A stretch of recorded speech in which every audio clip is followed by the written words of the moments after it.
ఈరోజు మనం ఒక కథలోకి చాలా లోతుగా వెళ్తున్నాం. ఇది ఒక జాతి చరిత్రనే మార్చేసిన ఒక పెద్ద నిర్ణయం గురించి. అవును. మన ఆధారం 1 సమూయేలు 8వ అధ్యాయం. ఈ కథలో నన్ను ఎప్పుడూ ఒక ప్రశ్న వెంటాడుతూ ఉంటుంది. ఏంటది? అన్నీ తెలిసిన ప్రజలు ఇంత స్పష్టంగా హెచ్చరించినా కూడా ఎందుకు ఒక తప్పుడు నిర్ణయం తీసుకున్నారు? వాళ్ళ మనస్తత్వాన్ని అర్థం చేసుకోవడమే మన ఈనాటి ప్రయత్నం. ఇది నిజంగా చాలా కీలకమైన ఘట్టం. ఎందుకంటే ఇక్కడ ప్రజలు కేవలం ఒక కొత్త నాయకుని అడగట్లేదు. కాదు కాదు. వాళ్ళు తమ మొత్తం పరిపాలన వ్యవస్థనే మార్చమని కోరుతున్నారు. స్వేచ్ఛగా, అంటే దేవుడి పాలనలో ఉన్న తాము ఒక రాజు కిందకి వెళ్తా ఉంటున్నారు. ఆ మార్పు కోసం వాళ్ళు ఎంత పెద్ద మూల్యం చెల్లించబోతున్నారో వాళ్ళకప్పుడు అర్థం కాలేదేమో. బహుశా కాలేదనే అనుకోవాలి. సరే, అసలీ పరిస్థితి ఎందుకొచ్చిందో చూద్దాం. కథ సమూయేలుతో మొదలవుతుంది. అతను ఇశ్రాయేలీలకు చివరి న్యాయాధిపతి. చాలా గౌరవనీయమైన వ్యక్తి, కాని అతనికి వయసైపోయింది.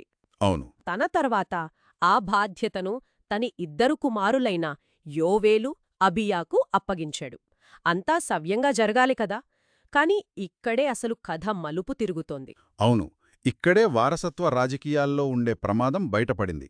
సమూయేలు ఎంత నీతిమంతుడో అతని కుమారులు అంతకు పూర్తి విరుద్ధం. పూర్తి విరుద్ధం. 3వ వచనం చాలా స్పష్టంగా చెబుతుంది. వాళ్ళు ధనానికి ఆశపడి లంచాలు తీసుకుంటూ న్యాయాన్ని ప్రక్కదారి పట్టించారు అని. అంటే పరిపాలన మొత్తం అవినీతిమయమైపోయిందన్నమాట. అంటే న్యాయం కావాలంటే డబ్బులివ్వాల్సిన పరిస్థితొచ్చేసింది. సరిగ్గా. అంటే ప్రజల అసంతృప్తికి ఇదొక ముఖ్య కారణం. కాని కేవలం ఈ 2 అవినీతి వల్లే ఇంత పెద్ద మార్పును కోరుకున్నారా? లేక దీని వెనుక ఇంకా పెద్ద కారణమేదైనా ఉందా? మంచి ప్రశ్న. సమూయేలు కుమారుల అవినీతి అనేది ఒక రకంగా చెప్పాలంటే గడ్డివాములో చివరి నిప్పురవ్వ మాత్రమే. ఓ మనం కొంచెం వెనక్కి వెళ్తే న్యాయాధిపతుల గ్రంథం మొత్తం ఒక అరాచకమైన, అస్థిరమైన కాలం గురించి చెప్తుంది. అవును, నిజమే. ఆ గ్రంథం ఎలా ముగుస్తుంది? ఆ రోజుల్లో ఇశ్రాయేలీలకు రాజు లేడు, ప్రతీవాడు తన ఇష్టమైనట్టు ప్రవర్తించాడు అని. ఆ అరాచకం, ఆ అభద్రతాభావం నుండి బయటపడాలనే కోరిక అది తరతరాలుగా వాళ్లలో పేరుకుపోయింది. అంటే ఈ అవినీతి దానికి ఆజ్యం పోసిందన్నమాట. ఖచ్చితంగా. అర్థమైంది. అందుకే ఇశ్రాయేలీల పెద్దలందరూ సమూయేలు దగ్గరకు వచ్చి సూటిగా అడిగేశారు. వాళ్ల మాటల్లో ఆవేదన, ఆ నిరాశ స్పష్టంగా కనిపిస్తాయి. అవును. చూడు, నీకు వయస్సైపోయింది. నీ కొడుకులు నీ దారిలో నడవడం లేదు. కాబట్టి చుట్టూ ఉన్న మిగతా జాతులన్నిటిలాగే మాకూడా ఒక రాజును నియమించు. అతడు మాకు న్యాయం తీరుస్తాడు అన్నారు. మిగతా జాతులలాగే అనే మాట చాలా ముఖ్యం. నాక్కూడా అదే అనిపించింది. ఎందుకంతలా పోల్చుకుంటున్నారు? అది కేవలం అనుకరణ కాదు. ఆ కాలంలో రాజు అనేవాడు జాతీయ ఐక్యతకు, సైనిక శక్తికి ఒక చిహ్నం. ఓకే. చుట్టూ ఉన్న ఫిలిస్టీయులు, అమ్మోనీయుల లాంటి శత్రువుల నుండి నిరంతరం ముప్పుంది.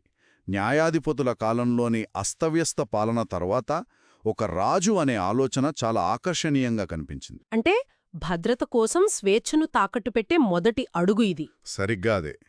వాళ్లకు కనిపించని దేవుడి పాలన కంటే కళ్లకు కనిపించే ఒక రాజు, ఒక సైన్యం ఎక్కువ భద్రత ఇస్తాయని నమ్మారు. సహజంగానే ఈ మాటలు వినగానే సమూయేలుకు అస్సలు నచ్చలేదు.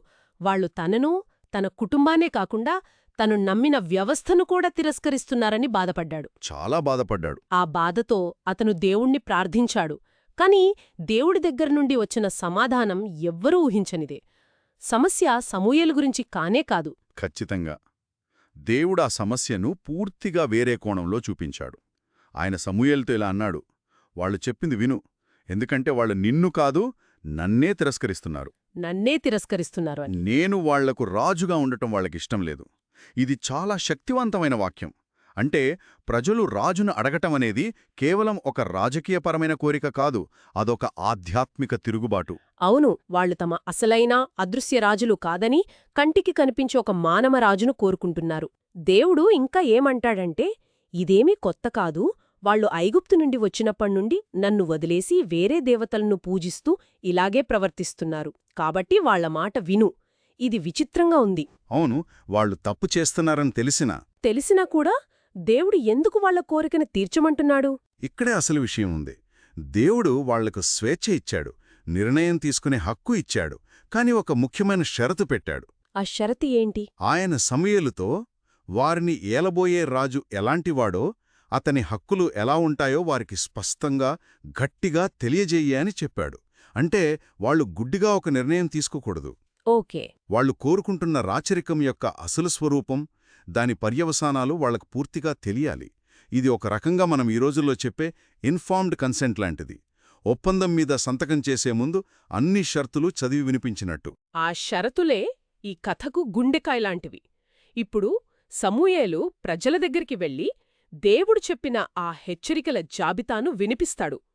ఇది భవిష్యత్తులో వాళ్ల జీవితం ఎలా ఉండబోతోందో చూపిస్తున్న ఒక ట్రైలర్ లాంటిది. ఆ జాబితా వింటే ఒళ్ళు గగురు పొడుస్తుంది.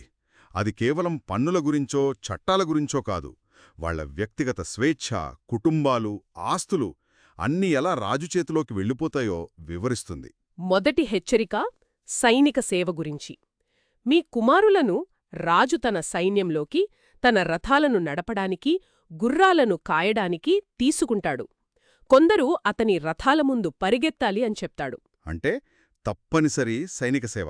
అవును. ఇది వాళ్ల జీవితాల్లో ఎంత పెద్ద మార్పో ఆలోచించండి. అప్పటివరకు వాళ్లు రైతులు, పశువుల కాపర్లు. వాళ్ల కుటుంబం వాళ్ల శ్రమ మీద ఆధారపడి బతుకుతోంది. నిజమే. ఇప్పుడు వాళ్ల శ్రమ అంతా రాజుపరం. ఇది కేవలం సైనిక సేవ కాదు, అది వాళ్ల ఆర్థిక వ్యవస్థపై, కుటుంబాలపై పడుతున్న పెద్ద దెబ్బ. మీ ఇంటికి ఆధారమనుకున్న కొడుకు రేపట్నుండి రాజుసేవలో ఉండాలి.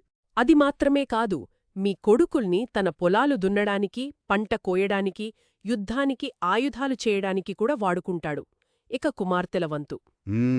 మీ కుమార్తెలను సుగంధద్రవ్యాలు చేసేవారిగా, వంటవారిగా, రొట్టెలు కాల్చేవారిగా తన అరణ్మనికి తీసుకువెళ్తాడు.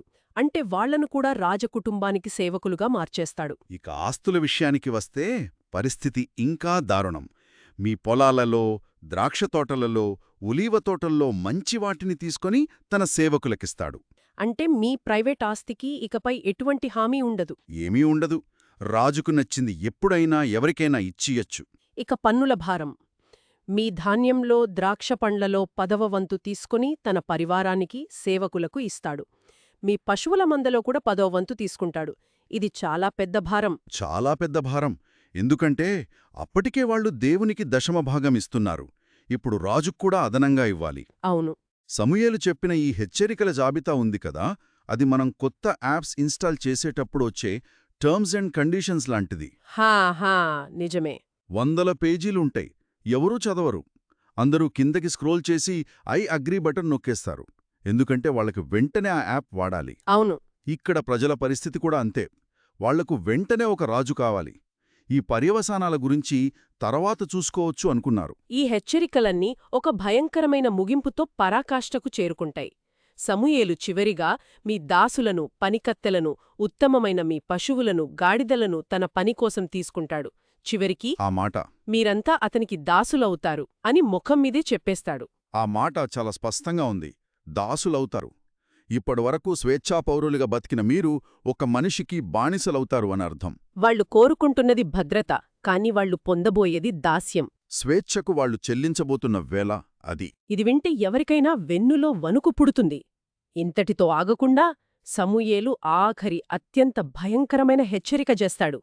ఆ రోజు మీరు ఎన్నుకున్న రాజు వల్ల మీరు బాధతో మొర్రపెట్టినా దేవుడు మీ మొర్ర వినడు.